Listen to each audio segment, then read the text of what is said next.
नमस्कार, प्रणाम, गोड़ लगै छी। हम शिवानी मिश्र मॉडल खबर में अपने के स्वागत करै छी। दर्शकबिन, आइ हम सब राम मंदिर के प्रांगण में छी, जतऽ जनकपुर साहित्य महोत्सव के 6ठम संस्करण भ रहल छै। हिनकर सबके ई कार्यक्रम के ई 6ठम बेर छै। पहिल शुरुआत कार्यक्रम के जानकी मंदिर से भेल रहे। जनकपुर साहित्य महोत्सव के दोसर दिन रहल अछि, जाहिमे बहुतो रंग के कार्यक्रम सब आयोजना कयल गेल अछि। संगे एहिठमन बहुतो आदमी सबके सहभागिता अछि, बहुत गेस्ट सब एहिठमन आयल छथि, बहुत रंग के दर्शक सब सेहो एहिठमन उपस्थित भेल छथि कार्यक्रम के लेल। संगे एहिठमन वॉलंटियर भाई बहन सब सेहो छथि, जे कि एहि कार्यक्रम के सफल बनाबऽ में संगे एहि कार्यक्रम के टीम भऽ कऽ काज कऽ रहल छथि। ओ जे गेस्ट मैनेजमेंट कहियो कार्यक्रम में जतेक क्षेत्र होइ छै हरेक के मैनेजमेंट कऽ रहल छथि। आइ हुनका सबसँ बातचीत करब, किएक तऽ ओ सब दिने से एहिठमन रहै छथि, दिन से लऽ कऽ राति तक हुनका सबके हमसब देखै छियै एहिठमन काज में व्यस्त रहै छथि। ताइ हमसब जनकपुर साहित्य महोत्सव में वॉलंटियर सबके एहि कार्यक्रम में की आवश्यकता छै, की योगदान रहल छै, ओही के विषय में बातचीत करब। की नाम भेलै अपने के? पुष्पा केसरी। अतः कतेक देर तक रहै छियै? जेनाकि आइ जनकपुर साहित्य महोत्सव के दोसर दिन छै, काल्हि खन रहल हेबै, तो ओहि समय में कतेक देर रहऽ पड़ैए? त यहाँ लगभग भनौँ न 8-9 घन्टा जति बस्नुपर्छ। स्टार्ट भएदेखि एन्डसम्मै बस्नुपर्छ एज अ भोलिन्टियर चाहिँ। अनि त्यही सुन्दै बस्छु। अनि कति बजे आउनुहुन्छ? कति बजे भन्नुभयो? 11 बजे। 11 बेला आधी घन्टा 15 मिनट अगाडि। अनि घरमा चाहिँ कोही बोल्नुहुन्न यति समय यहाँ बस्नुहुन्छ भनेर? घरमा चाहिँ भनेर आएको नि उहाँले, होइन नयाँ कुरा सिक्न पाइन्छ, नयाँ कुरा फर्स्ट टाइम हो नि त मेरो यहाँ चाहिँ। अनि ल जाउँ न त, सिकेर आऊ, नयाँ कुरा टपिकहरू थाहा हुन्छ, अनि नलेज बढ्छ भनेर केही भनेपछि सपोर्ट नै गर्नुहुन्छ। अनि तपाईँलाई चाहिँ कस्तो लाग्छ यहाँ बस्दाखेरि? मलाई चाहिँ पर्सनली धेरै राम्रो लाग्यो। नयाँ भएर फर्स्ट टाइम पनि भएर नयाँ नयाँ टपिकहरू कन्सेप्टहरू सुन्न पाइयो। नचिनेको मान्छेहरू त कस्तो मजाले यहाँ डिबेट हुने रहेछ, सबै कुरा ओपन फिल्डमा सबैको अगाडि विदाउट एनी हेजिटेसन भन्न पाइयो, सोध्न पनि पाइयो, क्रस क्वेसन पनि गर्न पाइन्छ। सो राम्रो। यो फर्स्ट पटक हो भोलिन्टियरमा? भोलिन्टियरमा चाहिँ होइन, तर यहाँ जनकपुर लिटरेचर फेस्टिभलमा चाहिँ फर्स्ट टाइम। अनि यो त चाहिँ यसको 6ठौँ संस्करण छ होइन? अनि त्यो पहिलाहरू हेर्नु भएको छ कि कसो? पहिला चाहिँ थिएन, भर्खर मैले चाहिँ थाहा भएको। अनि यसको जुन कार्यक्रमहरू हुँदैछ त्यो चाहिँ कस्तो छ? कार्यक्रम चाहिँ मजाले सबै म्यानेजमेन्ट टिमहरू अर्गनाइज चाहिँ मजाले भएको छ। राम्रो छ, बेस्ट भनौँ न, फर्स्ट टाइमै राम्रो लागेको। तपाईँ जति यहाँ भोलिन्टियर बनेर बस्नुहुन्छ, जति समय यहाँ दिनुहुन्छ, त्यसको हिसाबले यहाँको जुन कार्यक्रम भइरहेछ त्यो हाम्रो युवाहरूलाई कस्तो प्रोत्साहन गर्छ? यसले चाहिँ धेरै पोजिटिभ इम्प्याक्ट पार्छ सबै मान्छेमा, किनकि यहाँ अब रेजिस्ट्रेसन मात्र गर्नुपर्छ, त्यो केही फी चार्ज नि लाग्दैन, स्वतन्त्र मन लाग्यो आयो सुन्यो गयो, फेरि मन लाग्यो आयो सुन्यो गयो। त्यस्तो रोकटोक छैन कि एकचोटि आएपछि जानुपर्छ, त्यो फ्री भयो नि त हामीलाई, खुला ठाउँमा भयो। सो त्यसले गर्दा बेनिफिसियल राम्रो। अनि यहाँको म्यानेजमेन्टमा चाहिँ के पर्छ एज अ भोलिन्टियर गर्नु पर्यो भने?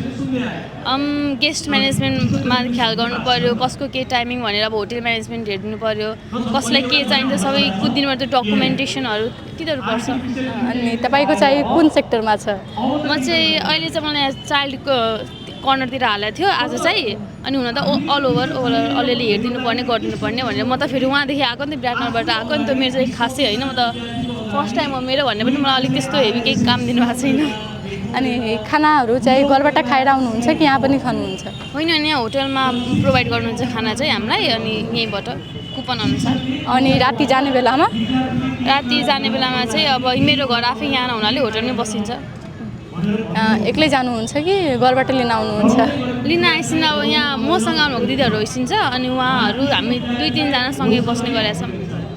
अनि यहाँ चाहिँ त्यति अहिले भिड त छैन, तर बढिरहेछ होइन? खास गरी यो प्रोग्राम चाहिँ हामी युवाहरूको लागि हुँदैछ। अनि उनीहरूको लागि चाहिँ के भन्नुहुन्छ? उनीहरूको लागि चाहिँ सकेसम्म यहाँ पार्टिसिपेट गर्न पर्यो, सुन्न खोज्छ भने धेरै कुरा बुझ्ने रहेछ। अनि क्रस क्वेसन गर्न पाइन्छ, खुला मन छ होइन? बुझेको जानेको सबै सोध्न पनि पाइयो, केही मनमा केही छ भने त्यो सेयर पनि गर्न पाइयो। सो अहाँके नाम की भेलै? हमर नाम सुमित शाह। कते क्लास में पढ़ै छियै? हम 12 में पढ़ै छियै। अच्छा, अतः कतेक देर से रहि रहल छियै? अतः मतलब हम शुरुए दिन से रह रहल छी, काल्हि से फर्स्टे छोटे संस्करण के फर्स्ट दिन से। कतेक टाइम देबऽ पड़ै छै एक दिन में? टाइम तो भरि दिन देवे पड़े छै, मॉर्निंग में 8 बजे से लऽ के 12 बजे तक, 11-12 बजे रात तक। ओते सवेरे चलि अबै छी, ओते देर तक रहै छियै? हाँ, मतलब हमरा सबके कही देले छली मीटिंगे में से एते देर रहे पड़तै, से तू सब केना की करबी, मैनेज करबी, से तोहर सबके समस्या की करै छी ओते देर में एतऽ? ये जे हमर सबके डिपार्टमेंट छुटियाल गेल छै, ओहि डिपार्टमेंट में रह के अपन देख करै छियै बस। अहाँके डिपार्टमेंट की छै? हमर डिपार्टमेंट है फील्ड मैनेजमेंट आ लॉजिस्टिक करे के। फील्ड मैनेजमेंट में की सब होइ छै, की सब करऽ पड़ै छै? फील्ड मैनेजमेंट मतलब जते गेस्ट सब आयल सबके मतलब चेयर पर बैठा दिए आराम से, ओकरा सबके कोनो नीड उड है तो उ सब फुलफिल कर दिए। आ एनी फील्ड में कोनो डॉट पार्टिकल सब नहीं लागल रहे चाहे, उ सब देख कर दे के हो गेलै। अच्छा, जे हिसाब से एठमन कार्यक्रम सब चलि रहल छै, अहाँके केहन लागि रहल है? हमरा तो एकदम अच्छा लागि रहल छै। आ एहिमे हमर फर्स्ट चोटी छै। आ मतलब एहिमे पूरा स्वतंत्र रूप से जेकरा मन जे आ सकै छै, देख सकै छै, सुनि सकै छै, जब भी मानी जब भी जा सकै छै। आ गेस्ट सबके लागि बहुते सुविधा सब सेहो सब देले छै। अच्छा, वॉलंटियर बनला से की फायदा होइ छै? वॉलंटियर बनला से तो सबसे पहले कॉन्फिडेंट बढ़ै छै, आरो बहुते फायदा होइ छै। नहीं चिन्हल जानल आदमी सबसे भी भेंट घाट होइ छै, चिन्ह जान होइ छै, आरो नहीं जे चीज सब नहीं अभी से सब सीखे के मौका मिलै छै।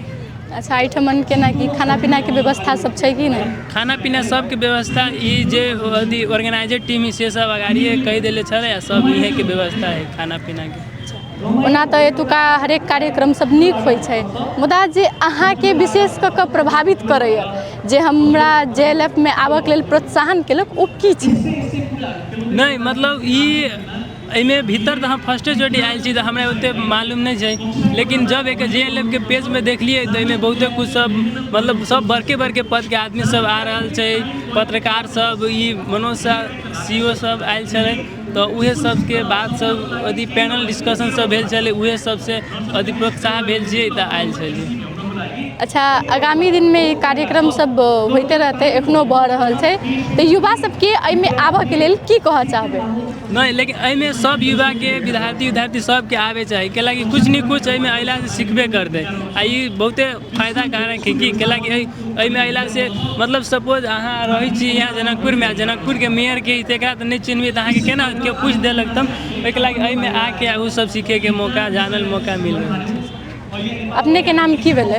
हमर नाम छै सुशांत सिंह। अतः कतेक समय देबऽ पड़ै छै?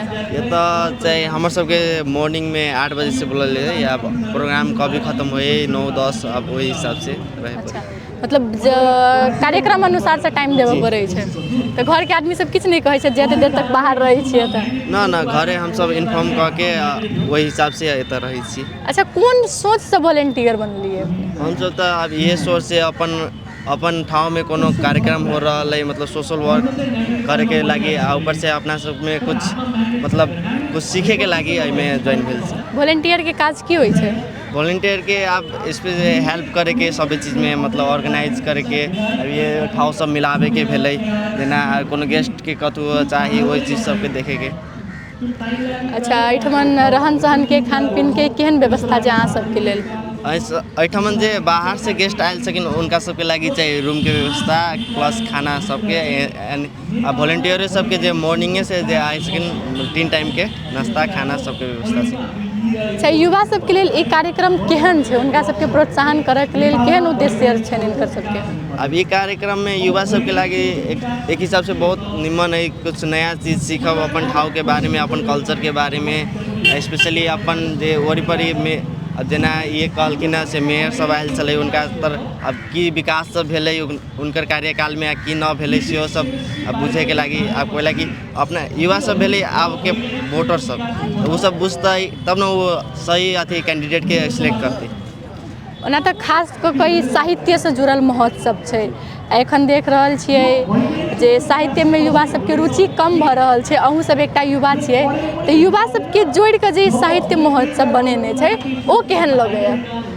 ये चाहे एकदम नीक, हम तो ये कहे चाहे छी हम सब ना, मतलब जते युवा सब छै सब आओ अपन योगदान दियो, पार्टिसिपेट करो, या ये वॉलंटियर में हेल्प करो, ऐसे बहुत चीज़ सब अपन कल्चर और साहित्य के बारे में चाहिए सीखे मिलते।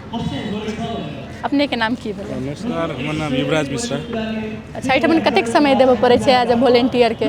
साहित्यमे लगभग अहाँके बिहान 7-8 बजेसँ रातिके कहियो 9 बाजि जाइ छै, कहियो 10 बुझू ने बिहानके 8 बजेसँ लऽ कऽ रातिके 9-10 बजे तक। ओते देर तक नॉन स्टॉप एहिठाम रहै छियै? जी, एहिठाम रहै छी। और खाना पीना घर से खा कऽ अबै छी कि एहिठाम व्यवस्था? मॉर्निंगमे 8 बजे एली, एहिठाम ब्रेकफास्ट केली, तकर बाद अहाँके प्रोग्राम 10 बजे तिर स्टार्ट भऽ गेल, तब अहाँके 1 बजे तिर लंच भेल, तऽ प्रोग्राम देखली, प्रोग्रामके जे ककरो सहयोग चाही ओहि हिसाबसँ सहयोग केली, 8-9 बजे तिर खाना खा कऽ घर चलि गेली। आ रातिमे? रातिमे घर चलि गेली। रातिमे घरे खाना खाइ छियै? जी, नहीं रातिमे अथी खाइ छी। अच्छा, एहिठाम वॉलंटियर सबके सब जेना कहलखिन कि पार्ट वाइज छुटियाल गेल छै ने, ककरो ई पार्ट छै ककरो ओ पार्ट छै, तऽ अपने के पार्ट की छै? हमर फूड मैनेजमेंट हमर पार्ट छै। फूड मैनेजमेंटमे की सब होइ छै? जेना सब वॉलंटियर भेलै, टीम मेंबर भेलै, गेस्ट भेलै, सबके कोन हिसाबसँ खाना खा रहल छै, सबके पुगि रहल छै कि नहीं, कोनो ओहिमे हेल्प चाही तऽ ओहि हिसाबसँ हेल्प कऽ कऽ आगाड़ी बढ़ब ताहि हिसाबसँ छै। अच्छा, एहिमे वॉलंटियर सबके की फायदा होइ छै? देखियौ, वॉलंटियर हम तऽ सबसँ पहिले कहऽ चाहै छी वॉलंटियर नहीं होइ छै, एहिमे अहाँके एगो टीम भऽ कऽ काम करै छै। हमरा सबके ताहि हिसाबके कहनहो छै, ओहि हिसाबसँ भइयो रहल छै कि एगो टीम हिसाबसँ हमसब आगाड़ी काम कऽ रहल छी। आ टीममे सब गोटाके सब रङ्गके काम होइ छै, एके आदमी एकेटा काम करतै से बात तऽ नहीं। अब एगो प्रोग्राम भऽ रहल छै तऽ ककरो फील्ड मैनेजमेंट, ककरो कोनो हिसाबसँ रजिस्ट्रेशनमे, ककरो स्टेजमे, ओहि हिसाबसँ कार्यक्रम भऽ रहल छै, तऽ ओहि हिसाबसँ सब गोटा अपन अपन काममे लागल छै, ताहि हिसाबके बात छै। अच्छा, जेनाकि जानकारी भेल अछि कि जनकपुर साहित्य महोत्सव युवा सबके साहित्यमे प्रोत्साहन करू वा जागरूक करू, ओहि हिसाबसँ या कहीं ओहि उद्देश्यसँ आयोजना कयल गेल छै। अपने तऽ एकटा युवा सेहो छियै, ओहि हिसाबसँ ई कार्यक्रम केहन लागि रहल अछि? देखियौ, हमसब ई एखन चलि रहल छै जनकपुर साहित्य महोत्सव, ओकर ई छोटो संस्करण छै। फर्स्ट संस्करण जानकी मन्दिरमे भेलै, तकर बाद लगातार राम मन्दिरमे भऽ रहल छै।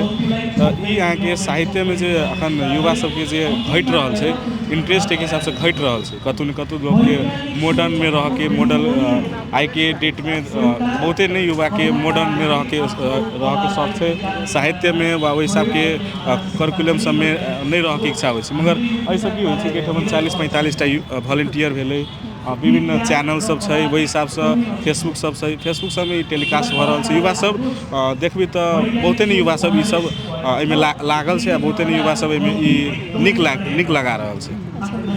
अपने के खास कऽ कऽ एहिमे की सब सिखबाक मौका भेट रहल छै? एहिमे अहाँके सीखऽके मौका तऽ स्किल केना अपन आगाड़ी ग्रो करू, से तकर बाद आरो जे हिसाबके अपनामे कमी कमजोरी रहै छै से सब सीखऽके, से सब ककरो नहीं अबैत रहै छै तऽ सिखाबऽके, विशेष कऽ के इहे दूटा सिखाबऽ इहे सब।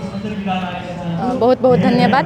दर्शकबिन, जेना कि अपने सब एहिठमन वॉलंटियर भाई बहिन सबके बात सब सुनबे के लिए कि हमसब एहिठमन कोनो फायदाके लेल नहीं आयल छी, हमसब अपन स्किल डेवलप करऽ आयल छी वा कहीं कॉन्फिडेंटके लेल आयल छी। किएक तऽ एहिठमन बहुत रंग बिरंगके आदमी सब अबैत रहै छथि, हुनका सबसँ भेँट घाट होइए, बातचीत होइए, ओहिसँ एक दोसरके चिन्ह जानऽके मौका भेटैए। संगे एक दोसरसँ बात केना कयल जाइ छै, एक दोसरके रिस्पेक्ट सब कहीं कोना कयल जाइ छै, जखन कोनो गेस्ट अबै छै तऽ हुनका सबके केना हैंडल कयल जाइ छै, स्टेज मैनेजमेंट होइ, फूड मैनेजमेंट होइ, वा कोनो कार्यक्रममे जखन कोनो कार्यक्रम आयोजना होइ छै ओहिमे कोन कोन क्षेत्र सब होइ छै, ओकर सबके आयोजना कऽ कऽ सबके जोड़ि कऽ टीम मिला कऽ कोना चलल जाइ छै, ओ सब सीखऽके लेल हमसब एहिठाम आयल छी, हुनकर सबके कहब रहल अछि।